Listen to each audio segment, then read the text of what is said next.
សួស្តីបងប្អូនទាំងអស់គ្នាស្វាគមន៍មកកាន់វីដេអូថ្មីអញ្ចឹងអានេះខ្ញុំសូមផ្ដល់ដំណឹងតាក់ទងនឹងបងទាំងអស់គ្នាដែលគាត់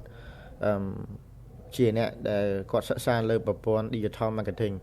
អញ្ចឹងអានេះខ្ញុំសូមអាប់ដេតតាក់ទងនឹងក្រុមមួយដែលជាសាលានិយាយថាសាលាជាស្ថាប័នមួយឯករាជ្យមានថាជាស្ថាប័នឯករាជ្យណាគេហៅថាសិក្សាដោយអត់ចាំបាច់មានពីមូលដ្ឋានគ្រឹះណាមួយទេក៏ប៉ុន្តែអានេះគឺសិក្សាចេញពីខ្ញុំតែម្ដងគេថាស្ថាប័នសិក្សាឯករាជ្យគឺឯករាជ្យតែខ្លួនឯងទេសិក្សាពេលណាក៏បានដែរ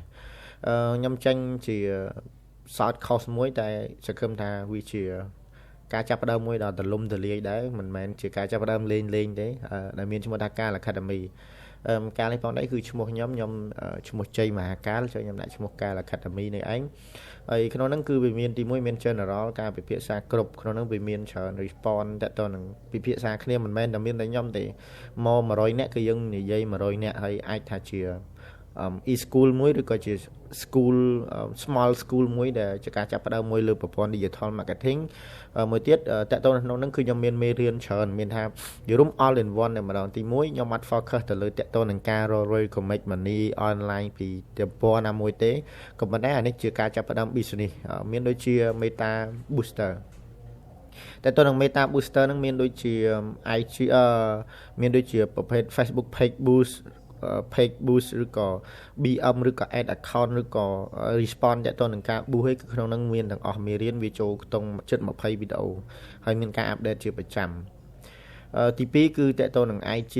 booster ដូចគ្នាគឺTikTok គឺ boost TikTok ដូចគ្នាអញ្ចឹងក្នុងហ្នឹងគឺដូចគ្នាមានមូលដ្ឋានគ្រឹះចាប់ផ្ដើមពីមូលដ្ឋានគ្រឹះការបង្កើត BM add account ដូចគ្នា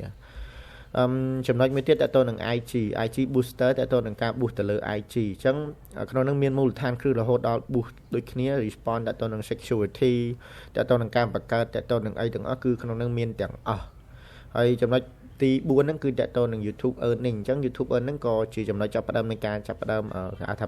2026រលុយពី YouTube អញ្ចឹងតទៅនឹងចំណុចនេះផងដែរគឺខ្ញុំនឹងដាក់វីដេអូសេចក្តីផ្ដើមមួយទាំងអស់អញ្ចឹងណាហើយចំណុចចុងក្រោយគឺតទៅនឹងការ design ឬក៏ editor អញ្ចឹងការ design ហ្នឹងគឺ focus ទៅលើការ design ទៅលើ Illustrator Photoshop Canva ឬក៏កម្មវិធីផ្សេងទៀតតទៅនឹងការកាត់កាត់រូបភាពអីចឹងទៅហើយ edit នឹងដូចគ្នា edit នឹងបើសិនជាករណីខ្ញុំមានពេលទៅនេះខ្ញុំនឹងស្រាវជ្រាវបន្ថែមតទៅនឹងAdobe Premiere ឬក៏ After Effects ឬក៏អីផ្សេងក៏ប៉ុន្តែក្នុងលក្ខខណ្ឌនេះបងប្អូនអាចរៀនបានមានកម្មវិធីដែលកាត់វីដេអូមានច្រើនណាស់មាន CapCut មាន Filmora ឬក៏អីផ្សេងក្នុងនោះខ្ញុំ include កាត់ទៅនឹងកម្មវិធីកាត់ដូច Audition ឬក៏កម្មវិធី Adobe Premiere ឬក៏ After Effects ឬក៏ DaVinci អីចឹងទៅអញ្ចឹងក្នុងហ្នឹងគឺខ្ញុំ include ក៏ប៉ុន្តែដូចខ្ញុំនិយាយចឹងការ update គឺមាន update កំណែតម្រង់ជាប្រចាំមិនមែនថាចូលទៅគឺមានមេរៀនទាំងអស់ទេជួនកាលមានមេរៀនពេញទៅនឹង book page បន្ទាប់មកមាន TikTok មាន IG មានYouTube មានអីចឹងមេរៀនទាំងអស់ហ្នឹងបងប្អូនអាចសិក្សាឆ្លាស់ទៅវិញទៅមកបានអញ្ចឹងក៏ល្អសម្រាប់ការចាប់ផ្ដើមដំបូងដែរហើយតទៅនឹងវគ្គនេះផងដែរគឺខ្ញុំឆាចតម្លៃដែលសមរម្យបំផុតតាមដែលអាចធ្វើបាននឹងគឺចូលទៅគឺ all in one តែម្ដងហើយមានមេរៀនហើយមានគ្រប់សម្រាប់ពិភាក្សាបងប្អូនទាំងអស់គ្នាអញ្ចឹងបន្ថែមនេះទៅ